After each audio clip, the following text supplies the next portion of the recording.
The first thing I heard on my very first day as a homeowner wasn't birds or sprinklers or the squeak of a garage. It was a woman's voice ripping across the street like a siren. "You can't live here." I still had the key fob warm in my hand. Still had that stupid grin you wear when a decade of saving finally turns into a driveway with your name on it. And here came this laddie across the lawn like a referee sprinting to throw a flag. She didn't slow down, didn't say hello. Just planted herself fat my bumper and jabbed a finger at my face like I'd broken into her mother's jewelry box. "Ma'am," I said, window half down, trying to keep it light. "It literally closed an hour ago." "Not on that house," she shot back, eyes brightened wild. "That house belongs to Mythamali. You've made a mistake. Leave for this gets ugly. My name's Ethan. I work in IT, married to Lena, who's anners, and for 6 long months. We'd been outbid by cash buyers with smug smiles and waived inspections. When this twa-story place in Willow Creek popped up under market with the nicest old trees I've ever seen. Shading a front yard, we didn't ask why the price felt like a sale tag. Maybe we should have, but we jumped. We told ourselves we'd deserved a little luck, right? A motivated seller, a clean title, a quiet street where you can hear the wind in the maples. That was the dream I parked on. The woman, she later introduced herself as Valerie Shaw, didn't care about my dream. She pointed at the gable like it was a crime scene. "That home is part of Maple Ridge Community Association," she announced. "And as acting president, I'm ordering you to vacate while we sort out this fraud." He pulled the folder from the passenger seat. "Valerie, right? This parcel was never annexed. It predates your HOA by like 15 years. I tried to smile as I flipped to the county map with lot line sheer lighted in neon yellow. My weekend printout hobby suddenly coming in handy. Different covenants, different everything. Not your jurisdiction. Shestered at the paper like it was written in smoke. "Maps can be wrong," she said, which is a sentence that tells you everything about a person. She pulled out her phone, dialed someone, and said without a hello, "Board members to my house now. We have a hostile occupier." 15 minutes later, 3 cars rolled, opened a little quorum formed on her lawn. Polo shirts, clipboards, that earnest HOA look. To their credit, they wear a civil. They examined my deed, cross-checked their binder, and one-offed an older guy with kind eyes, cleared his throat, and told Valerie he's in the right. The Ellison parcel was never incorporated. Valerie's jaw flexed. She had that smile that looks like it hurts. "We'll see," she said tome, and it didn't sound like a promise. It sounded like a threat wrapped in cotan. On the drive home that night, I had that jittery feeling you get after an argument you didn't plan to have. Lena listened, eyebrows inching north, then squeezed my hand on the center console. "If this is the welcoming commit," she said, "maybe we need a camera before we need a couch." So weirdered a video doorbell, 2 side cams, and a floodlight. And I told myself wooer, being thorough, not paranoid. The next morning, a text pinged from an unknown number. "Don't trust anything Valerie tells you about that house. Document everything. She's dangerous." No follow-up, just that. I stared at it too long. Felt the skin on my arms prickle. I'm the guy at work who tells people not to click unknown links. And here I was treating a ghost text like a lighthouse. Moving day should be boxes and pizza and tripping over your own optimism. Ours started with Valeria standing on the sidewalk with Amy azzuring tape like the world's angriest surveyor. Dragging the metal end acrosmy fence post scribbling on a form. "You're out of setback," she said without looking up. "It's not in your HOA," I said again, breathing in for 4, out for 4. Like my therapist once suggests for traffic and in-laws. "City ordinance then," she said.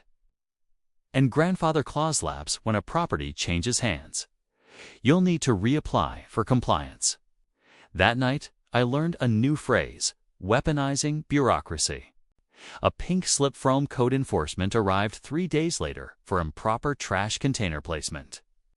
The week after that, unapproved exterior color, even though hadn't painted a thing. Then Untadellon, which was funny because we'd watered the lawn like it was a dime patient and trimmed the edges with the precision of a haircut before a job interview. I called the city, sat through the phone tree, and finally go to a human who, when I gave our address, "New owner?" she asked, like she already knew the answer. Best advice I can give: appeal and bring evidence, and I'll keep records. So we kept records. I set my cameras to archiving mode. I bought a bender the size of a phone book and labelled tabs like I was building a case against a cartoon villain. The camera caught Valerie stepping onto our porch to measure the distance between that trash can and the railing. At 6:12 a.m., captured her snapping photos through our side gate at dusk. Filmed her coaching a neighbor in a cardigan about how to properly document a noise violation while birds chirped in a way that did not scream riot. When Lena called after a brutal shift and asked, "How's my favorite homeowner doing?" I told Harry'd been promoted to full-time evidence clear. Then came the part that twisted me stomach. My boss pinged me for a quick Zoom.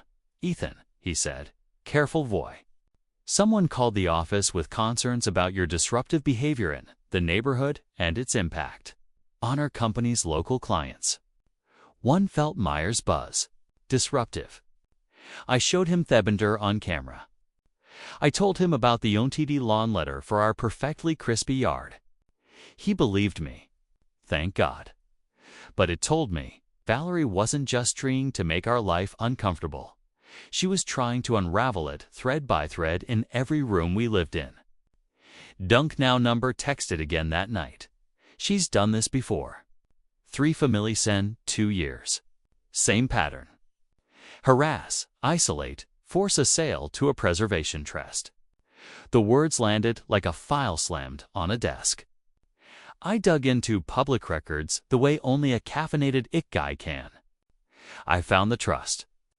Redwood Preservation Trust. Clean logo, bland mission statement. Lots of talk about protecting neighborhood character. I also found 4 deeds where the seller had taken 20 to 50 grand. Below market. 2 with medical liens on the sellers. 1 where the seller had lost a job.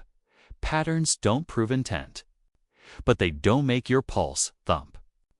I knocked on an apartment door 2 blocks away to my tone of those sellers. A woman in her 50s named Janet, who looked like she'd slept with worry under her pillow. She didn't want to talk at first. When I mentioned Valerie, she ushered me in like I was aphromedic. Her hands shook around a mug. "My husband started chemo," she said, eyes fixed on a spot on the wall. "And the violations came every Friday, like bills.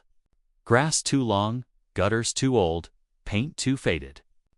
A neighbor, Valerie, offered to help by connecting us with a buyer who understood. We sold. We thought we were escaping. I still wake up thinking there's a notice on my door. There's a certain kind of anger that doesn't make you loud. It makes you. I walked back in the dusk with Alice in my head and a plan in my hand. Step 1, a lawyer. Aaron Walsh, real estate attorney. Sharp eyes, easy laugh that she used sparingly. She listened, asked surgical questions, flip it through my binder, and by tab 3, fellow was gone. "Ethan, this is not a neighbor's spat," she said. "You're describing intentional interference with property rights, possibly civil conspiracy. If there's a public official in this," she tapped a violation notice. "That's a different ballgame." We filed a polls. We filed a harassment report. We drafted a petition for a restraining order against Valerie that Aaron said we'd keep in our back pocket. I slept for the first time in weeks. Valerie, sensing the shift, went harder. She held meetings in her garage with printout signed clipboards. My side camera caught the shape of 5 people at a folding table under a shop light like they were planning a heist. She trained them to observe and report with specific clang. handed out a schedule that, when I zoomed in on the footage, made my jaw tighten. Monday morning trash, Tuesday dusk lawn, Thursday late night disturbances. It wasn't commute to peep. It was choreography. Then the anonymous number called first-time voice low and disguised like it had been run through a guitar pedal. She's filing for a restraining order. The voice said claims you threatened her. Judge Koldramov, you from your home temporarily. She did it to a widower on Alder Lane. Be ready. I wanted to ask who they were, why they knew so much, how long they'd been watching. But the line clicked off, and all I had was the cold fact of a plan someone else had already lived through. The petition landed on a Thursday like a storm warning. Valerie outlined aggressive confrontations. Included 3 neighbor statements, Thatch read like identical homework, and attached clips I recognized from my own security feed. Except they'd been trimmed like a bad haircut. Gone where hers steps over my property line. Her measuring my porch at dawn. All Thatch remained were frames of me stepping forward, saying, "Please get off my property." Stripped of context until it looked like a man spoiling for a fight.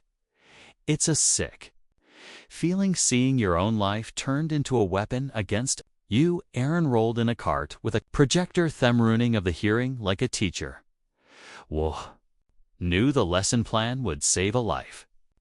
The courtroom was cold in that institutional way. Valerie played nervous like a symphony, voice quivering, hands clasped in a way that felt rehearsed. Her lawyer spoke about community safety and disturbing behavior. And for a minute, if I'm being honest, I felt the story tilting. Then Naran stood, straightened a stack of papers and said, "Your Honor, we hateful unedited footage to provide contexto Miss Shaw's selected clips." We played tape. The big screen showed Valerie Scheel crossing our property line by yard. Her tape measure clicking against me rail. Her whisper to a neighbor, "Yaha," to say, felt threatened. Those words matter. The judge's eyebrows climbed. Then Aaron introduced Exhibit H. High-resolution photos. Time-stamped, date-stamped of Valerie at a coffee shop, sliding what sure looked like an envelope across to a uniformed code inspector I recognized from our notices. The photos were too clean to be chance. Aaron's voice was calm as she explained, "We received these minutes ago from a confidential source. They appear to show Miss Shaw engaging in misconduct with a public official connected to this case." The room changed temperature. Valeria's lawyer objected. The judge took Eresis, studied the photos and chambers, then came back with a kind off-controlled anger that makes you wish you'd told the truth earlier. Petitioned in with prejudice. Referral to the district attorney for investigation into potential corruption. A warning to Valerie about perjury. And on the way out, a quiet apology from the bailiff tome that tasted like water in a desert. Word rolls fast in a neighborhood that's been tense for too long. That night, clusters formed on corners where people hadn't lingered in months. Security videos were compared like baby photos. A retard couple brought out an accordion file of notices they'd been too embarrassed to show anyone. At an emergency HOA meeting, residents stewed down by one and described the private dread that had kept them silent. Sleeping with lights on because off safety checks. The sick ritual af-checking mail with a knot in your throat. The quiet shame of believing Mabe, you were the problem. It's hard to watch people realize they've been played. Harder to hear how it made them small. They voted to remove Valerie as present. 28-1, and I'll let you geese the one. And when the gavel fell, there wasn't cheering so much as a long exhale.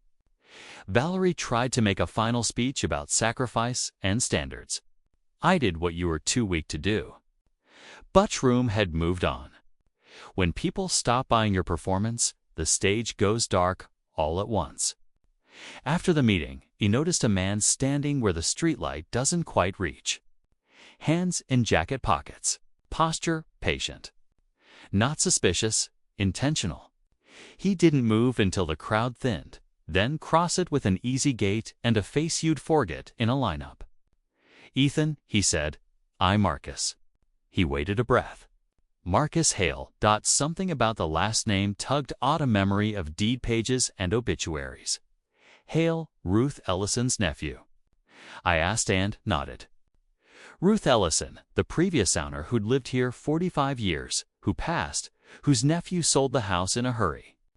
I'd never connected Hale to Ellison. That night, all the threads teed themselves. "I've been the one texting," he said. Not sheepish at all, just steady. I tried to stop her when my aunt was alive. I was late. I figured the next best thing was making sure she never did it again.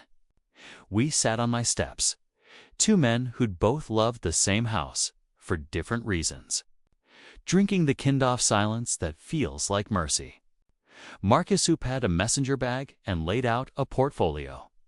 So organized, it made my binder look like kindergarten art. There were timelines of violations across multiple bods, spreadsheets of transfer cento and out of the Redwood Trust, photos of coffee shop meetings with more than one inspector, affidavit from a widow in Cedar Grove, and a teacher in Laurel Band who'd both sold 16% under market after months of compliance galations. He'd worked with a journalist, with an investigator with me, attorney months before I'd ever Googled Maple Ridge covenants. He hadn't wanted to spook Valerie into moving towns again. He wanted her to step scarcely into the trap of her own arrogance. "You used me as bait," I said, not as an accusation, just as a sentence that needed to be true out loud. "I gave you warning and tools, Hesed." I steady. "You chose to stand your ground. Most people can't, not because they're weak, because life is heavy and money is tight and systems are exhausting." I looked for a buyer who could hold the line. I hated needing Goni. He swallowed hard. "My aunt planted those maples with her husband in '82. Hemmer murmured, almost to himself. She stopped gardening in her last months because she was afraid Valerie would photograph her foreyard neglect. No one should be afraid of their own dirt. We built something after that. Not a vigilante club, not a pitchfork crowd, just a neighborhood with better habits. We set up a watch that watched the watchers. We taught folks how to appeal a bagasse notice, who to CC on a letter so it doesn't disappear in a drawer, which words in a complaint are red flags. Thesity suddenly very cooperative with a district's attorney peering over its holder. Reassigned to Inspector Suspect 1 and created a transparent neon log you can read without a password. Funny how sunlight makes paper trails skitter like roaches. A reporter called one afternoon, and by that evening, local news had a headline: "A boot-alleged code enforcement corruption in Willow Creek," which is a mouthful, but far better than neighborhood drama. Valerie's husband, Greg, an accountant, looked like a man waking up. Cooperated, explained he'd signed trust documents thinking he was diversifying gritter, not underwriting a shakedown. I watched him testify with a grief that's going to take him years to wash out. Predators don't just hurt strangers, they hollow their own homes.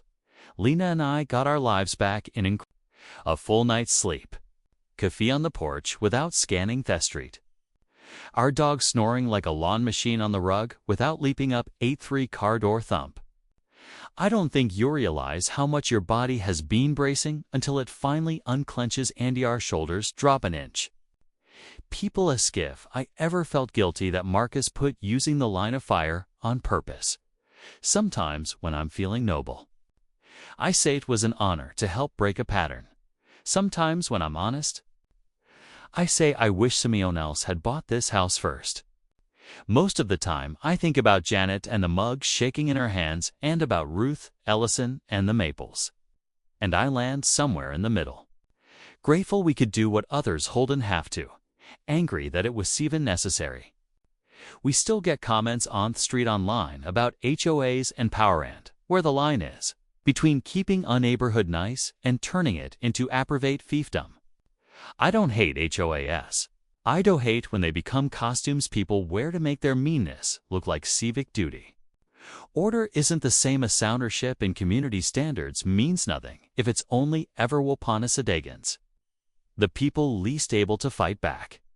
A month after the hearing, I got a postcard from Laurel Bend signed by 3 families. No return address, just 3 names and a sentence. We saw your story and we're not selling. I showed it to Lena, and she pressed it to the fridge with a magnet shaped like a little red bird. And then we went out front and watered the elderflower bush someone had gifted us because our porch had looked at for too long like a place where joy was not allowed. I'm telling you all this not because I like drama, but because a lot of us move to streets like mine, Forquiat, and then when quiet breaks, we think maybe it's our fault that we can hear the noise. It isn't. Sometimes the loudest person in the cul-de-sac is just one who learned how to make a clipboard sound like a badge. Sometimes the right thing to do is very boring. Save emails. Label tabs, appeal, appealagane, show up at a meeting, and then show up at the next one. Sometimes the most rebellious sentence you can say is simply, "That doesn't apply to me," and then back it up with a map. So here's my question for you. If you pulled into your brand new driveway and someone told you you couldn't live there, would you pack back up to keep the peace, or would you dig in and fight knowing it might get messy before it gets better?